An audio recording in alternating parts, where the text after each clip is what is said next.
Solutionner les problèmes du passé colonial, redéfinir la relation entre le citoyen et l'État, revoir la forme de l'État et autres, reformer l'armée ainsi que les autres forces de maintien de l'ordre. Voilà en substance les motivations fondamentales du Cameroon People's Party CPP, du Mouvement africain pour la nouvelle indépendance et la démocratie Manidem et de l'Union des populations du Cameroun, l'UPC, Manidem, Manifeste national pour l'instauration de la démocratie. Ces trois formations politiques de l'opposition viennent, pour les besoins de la cause, de signer une déclaration commune baptisée « Agissons pour un vrai dialogue ».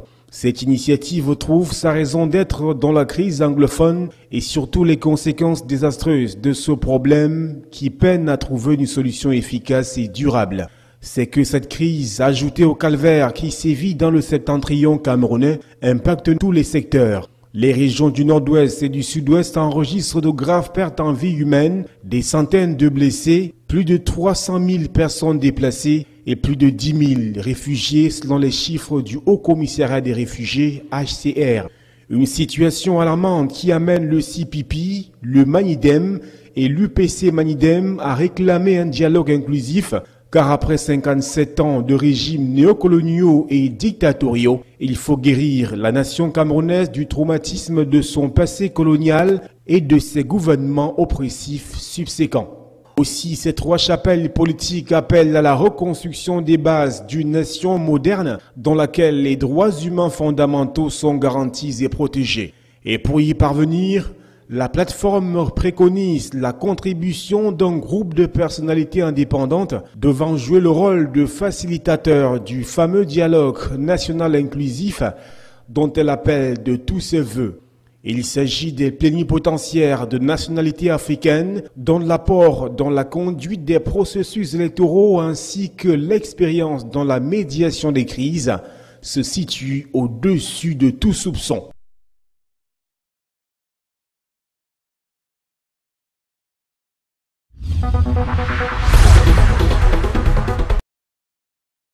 Les femmes défenseurs dans la lutte contre le terrorisme sont victimes de violences morales et physiques. C'est ce qui ressort du colloque en cours à Douala, organisé par le réseau de défenseurs des droits humains en Afrique centrale, en abrégé REDACT. En effet, la situation de la femme se mêlant de la lutte contre le terrorisme se complique davantage. Si elle n'est pas violentée, c'est les membres de sa famille qui seront malmenés ou assassinés dans des conflits souvent farfelus. On ne se sent pas protégé par ceux qui ont la charge et les moyens et la mission de nous protéger. Il y a déjà une protection par la loi. Les lois qu'on prend ici ne sont pas des lois qui protègent. Parfois, ce sont des lois à tête chercheuse. Le code pénal, par exemple, c'est les lois sur le code pénal qui punissent l'homosexualité. Vous savez bien, les femmes sont homosexuelles aussi. Vous savez ce qu'on leur fait quand on les attrape?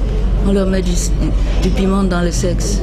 Pourtant, des instruments juridiques nationaux, régionaux et internationaux existent et imposent aux États la protection et la promotion des droits humains et des libertés fondamentales universellement reconnues.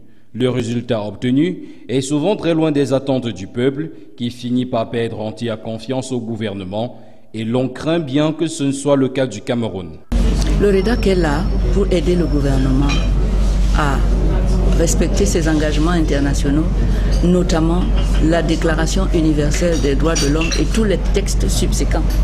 TCS est un texte illégal. Le tribunal militaire est un texte illégal. Parce que le tribunal militaire est là contre le terrorisme, c'est vrai, mais le gouvernement s'est engagé à ne jamais traîner un civil devant ce tribunal militaire. Il s'est engagé vis-à-vis de la communauté internationale par des textes et des traités et des pactes qu'il a signés. Dans l'application, qu'est-ce qu'on voit? Maître Balagbo et les autres, ils ne sont pas des militaires, ils sont au tribunal militaire. Bon, qu'est-ce qu'on peut répondre?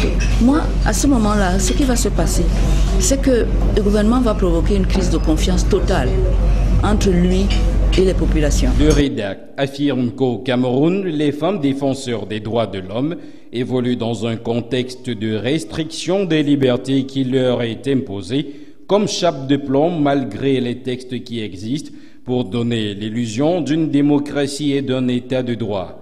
Raison pour laquelle les initiatives de redressement sont entreprises, notamment avec le consul des États-Unis d'Amérique. Il fait partie des acteurs qui ont animé le landerneau politique camerounais au lendemain des années 90.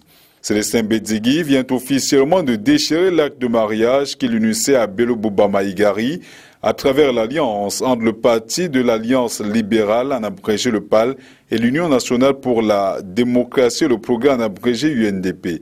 Dans une note d'information publiée le 22 janvier dernier, il annonce, en qualité de président national de cette formation politique, qu'il a notifié à M. Bello Bouba Maïgari, président national de l'UNDP, la fin de l'alliance politique signée entre les deux partis le 5 janvier 1997 à l'occasion du congrès de l'UNDP en Ngaoundéré.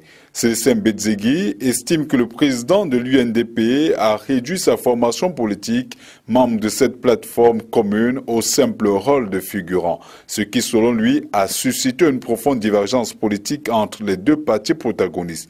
Plutôt que d'accepter une évaluation politique de cette divergence, Bello Bouba Maïgari a choisi la voie illégale de son exclusion, accuse-t-il. Les deux formations politiques, faut-il le souligner, sont actuellement devant la justice camerounaise. Mais en attendant le dénouement de cette affaire, le président national du PAL soutient que l'esprit de cette alliance visait à maximiser les effets de la complémentarité des implantations des deux formations politiques, mais aussi à tirer avantage des spécificités en expertise et en expérience de chacune d'elles dans la préservation d'une ligne politique attachée à promouvoir la prospérité économique, domaine de prédilection du PAL.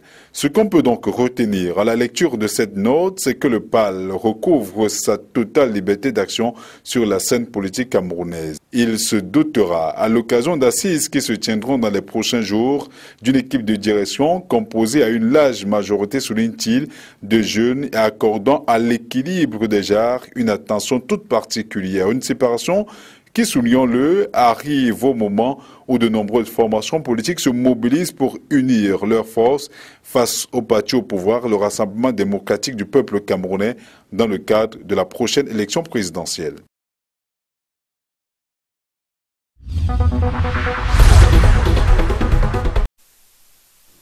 En cette nouvelle année 2018, les prix des denrées alimentaires ont monté sur le marché.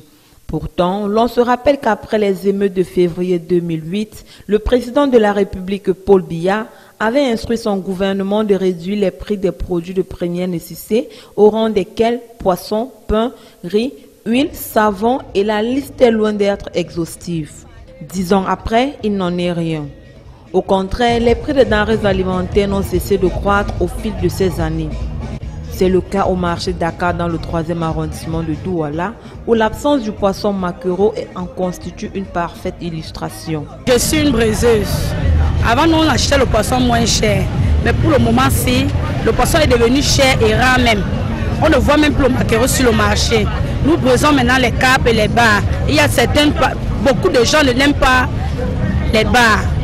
Vraiment, nous on vous prie vraiment de nous envoyer le maquereau sur le marché. Parce que c'est à base de ça que je paye mes enfants à l'école et je fais tous mes besoins.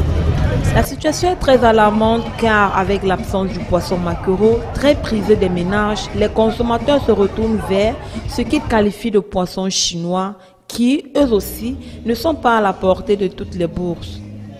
La spéculation boursière ne s'arrête pas au niveau du poisson car les prix de toutes les denrées ont carrément augmenté par rapport à l'année dernière. Le maquereau est rare, il n'y a plus de poisson, même les carpes, tout le poisson est rare, c'est pas seulement le maquereau. Tous les matins quand nous venons comme ça, on avait seulement qu'on a changé les prix. Tous les matins on vient, si c'est 20 000, on va mettre 25 000, il n'y a pas de poisson, nous voulons du bon poisson. La tendance haussière qui avait démarré à petite échelle pendant les fêtes de fin d'année s'est accrue à l'entame de cette nouvelle année avec la rareté ou l'absence de certains produits alimentaires et la surenchère pour d'autres. Face à tout ceci, c'est le panier de la ménagère qui en souffre. Bon, ça veut dire qu'en plus les 50 kilos, n'en parlons même plus, c'est grave. Donc avant c'était à 14 000, maintenant c'est 17 500, 18 500, 19 000. Bon, c'est pour ça que les clients se plaignent. Et pour le riz qu'on détaille maintenant, il n'y a plus le riz de 100 francs sur le marché. C'est 125, 110, 115 et ainsi de suite. Au regard de tout ceci, fort est de constater que l'État, à travers le ministère du Commerce, semble avoir démissionné de son rôle régalien qui est celui du contrôle et de la régulation des prix sur les marchés.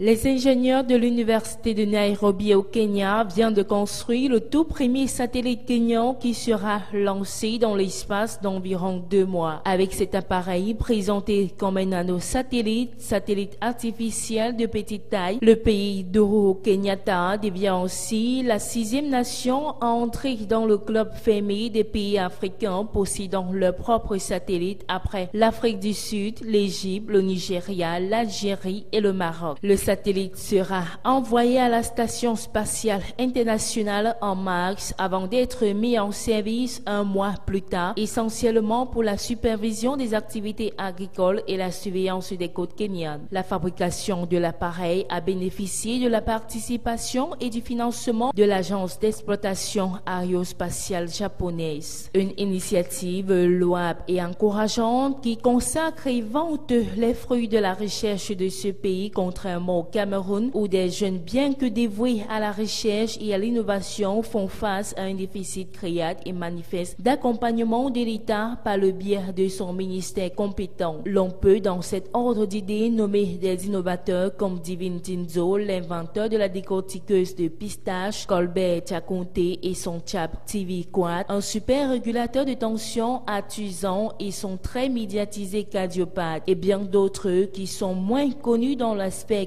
camerounaise qui ne bénéficie pas des financements pour passer du stade de prototype à celui de l'industrialisation de masse. Qui sait, peut-être 2018 sera un point tournant pour mettre en valeur tous les chercheurs camerounais, car d'après les promesses de la ministre de la Recherche scientifique et de l'innovation, la création d'une cité du savoir est en vue au Cameroun. Il s'agit d'une sorte d'incubateur de chercheurs qui sera doté de 2 missions, à savoir celle de recenser les projets porteurs et les accompagner dans leur processus d'industrialisation en mettant à leur disposition les financements recherchés. Notons que dans sa plaidoirie face à la Commission des finances et du budget de l'Assemblée nationale, Madeleine Tuente avait déclaré que le département dont elle tient les rênes depuis bien longtemps sera placé en 2018 sur le signe de la poursuite de la performance, avec notamment la valorisation des résultats de la recherche scientifique, la promotion de l'innovation et du développement technologique et la construction d'un véritable partenariat public-privé.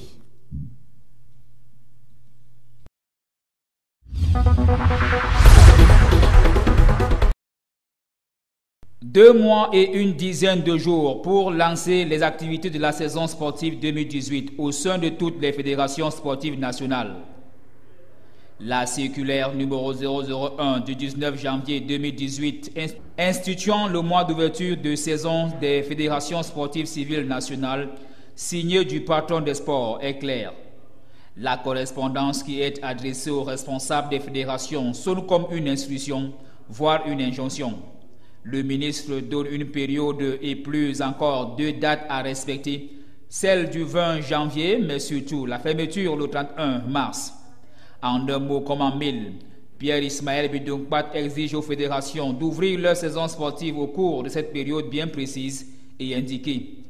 Ainsi, le patron des sports s'affirme dans cette sortie comme le chef de toutes les associations civiles nationales. Une position qui suscite 1001 interrogations, surtout sur l'autonomie des fédérations sportives au Cameroun.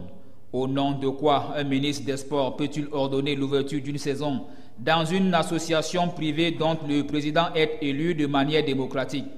Pourquoi seulement ordonner l'ouverture et ne pas s'assurer du bon déroulement des activités de cette fédération au cours de la dite saison?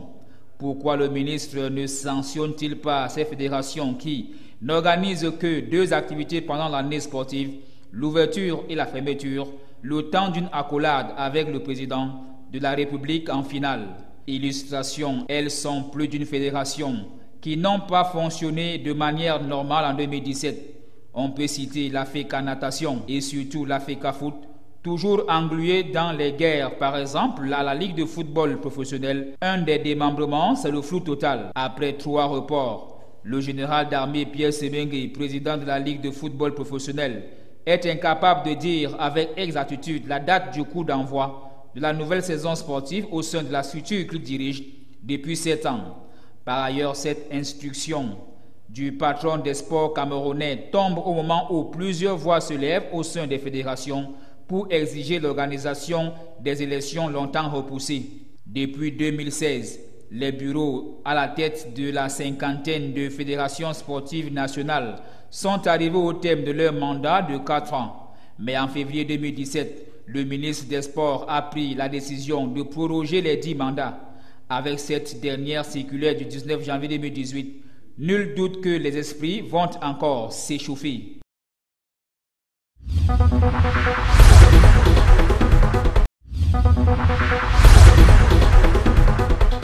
Maître Lisko, merci de recevoir Cam News 24.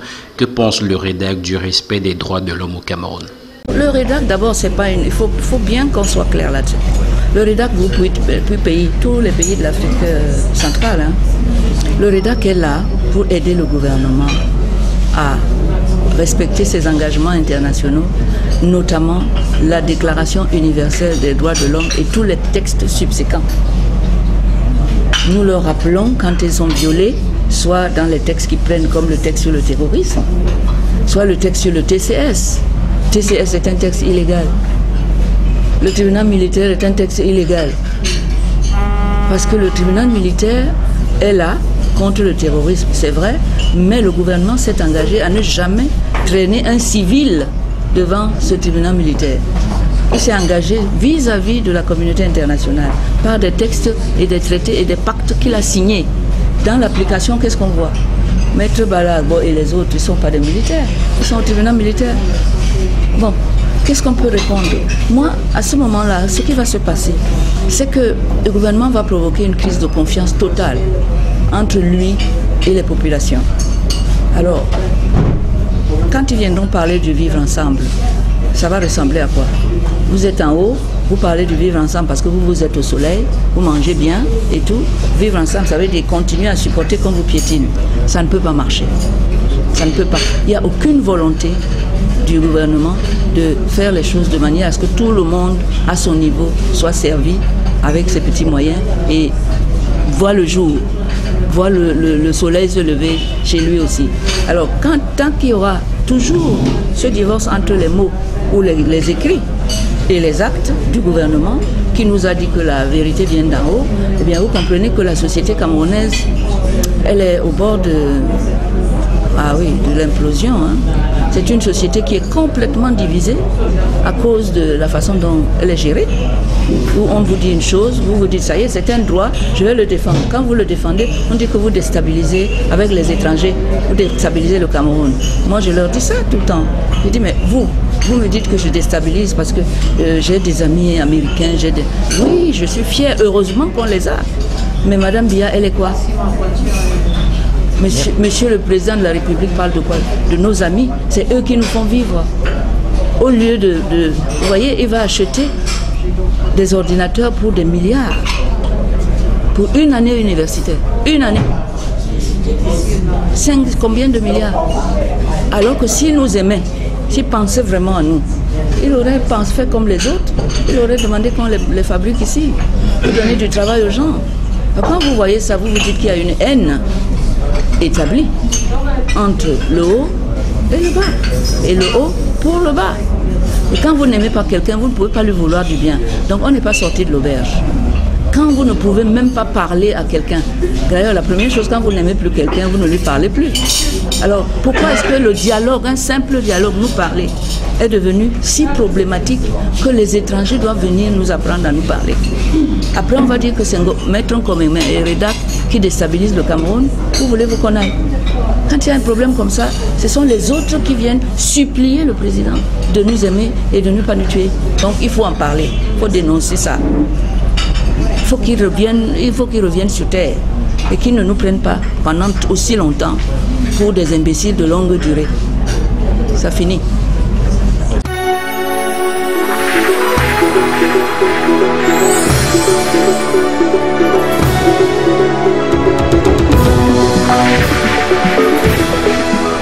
Afrique.